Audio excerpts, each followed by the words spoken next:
اور عالمی سیاست کی یہ جو بے یقینی ہے یہ کوئی نئی تو نہیں ہے؟ نہیں، بالکل نہیں۔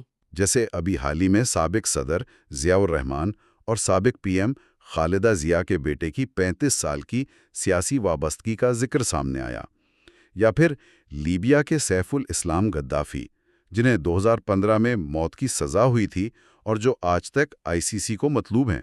ہاں، یہ اگزامپلز بہت کلیئرلی دکھاتی ہیں کہ پرتشدد اور غیر یقینی سیاست کا انجام کیا ہوتا ہے، سسٹم کتنا انسٹیبل ہو سکتا ہے۔ اور اس انسٹیبل سسٹم کو بیلنس کرنے کے لیے ہی شاید ہم عالمی شخصیات کو نشان پاکستان جیسے ایوارڈ سے نوازتے ہیں، ایک سفارتی کوشش۔ بالکل، سفارت کاری ہی وہ واحد راستہ بچتی ہے عالمی کشیدگی کو کم کرنے کا۔ صحیح، لیکن عالمی کشیدگی تو اپنی جگہ ہے، تو ان سب کا اصل مطلب کیا ہے جب ہماری اپنی داخلی سلامتی زمین بوس ہو رہی ہو؟ آپ کا اشارہ ترلائی دھماکے کی طرف ہے؟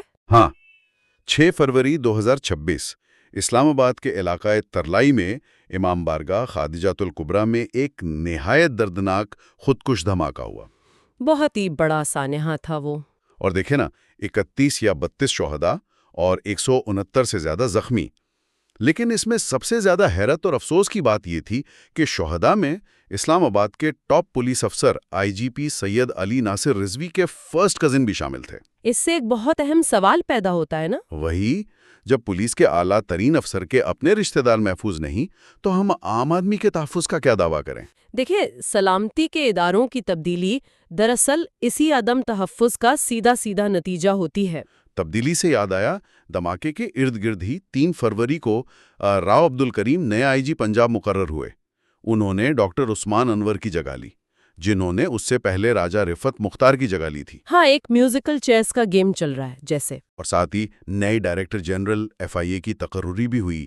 لیکن مجھے ایک بات بتائیں، IG پنجاب اور DG FIA بدلنے سے کیا واقعی زمین پر عام ناگرک کے لیے کوئی فرق پڑتا ہے، یا یہ صرف کرسیوں کا تبادلہ ہے؟ میری رائے میں یہ صرف کرسیوں کا تبادلہ ہی ثابت ہوتا ہے، کیونکہ ایسے تبادلوں سے نیچے کا جو کمانڈ سٹرکچر ہے وہ بالکل ہل جاتا ہے۔ مطلب پالیسی کا تسلسل نہیں رہتا۔ ایگزیکٹلی۔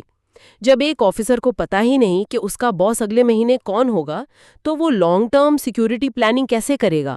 اور اسی وجہ سے انٹیلیجنس ویکیوم پیدا ہوتا ہے جو ترلائی جیسے سانحات کا سبب بنتا ہے۔ یہ تو بہت المیہ ہے، اور اس المیے کے دوران ہم دیکھتے ہیں کہ 20 فروری کو world day of social justice منایا جاتا ہے۔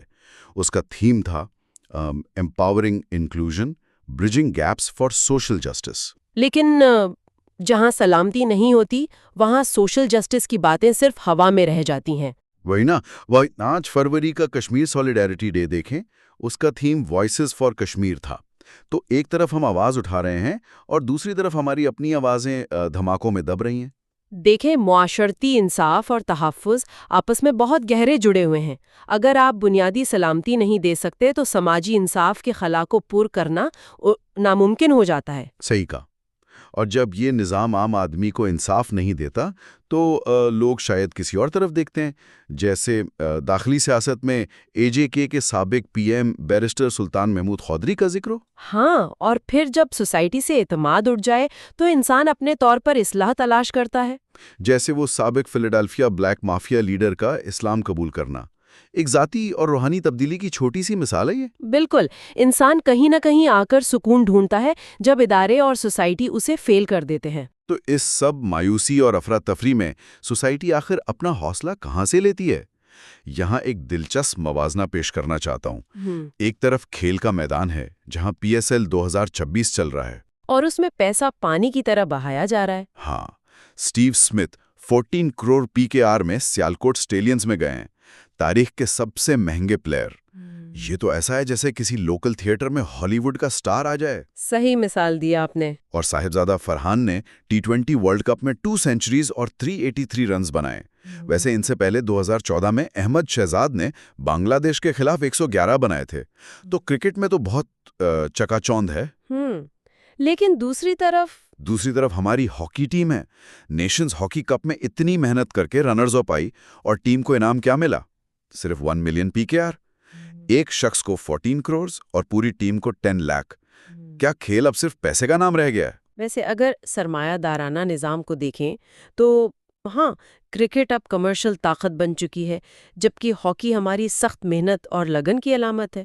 بالکل، مطلب ہم محنت سے زیادہ اٹینشن کو پیسے دے رہے ہیں۔ بالکل، لیکن اس سب کے باوجود کھیل ایک ایسا برج ہے جو لوگوں کو جوڑتا ہے، جیسے شری لنکا کے پریزیڈنٹ انورا کمارا ڈسانائکے اور ہمارے انٹیریئر منسٹر محسن نقوی کی جو ملاقاتیں ہوئی ہیں۔ ہاں، اس سے خطے کے تعلقات بہتر ہوتے ہیں۔ ایگزیکٹلی، عالمی اور داخلی بحرانوں کے باوجود کھیل اور ثقافت ہی ہیں جو معاشرے کو زندہ رکھتے ہیں۔ ثقافت سے یاد آیا، فروری کے مہینے میں کچھ ایسے عالمی دن بھی تھے جو انہی چیزوں کو ہائی لائٹ کرتے ہیں۔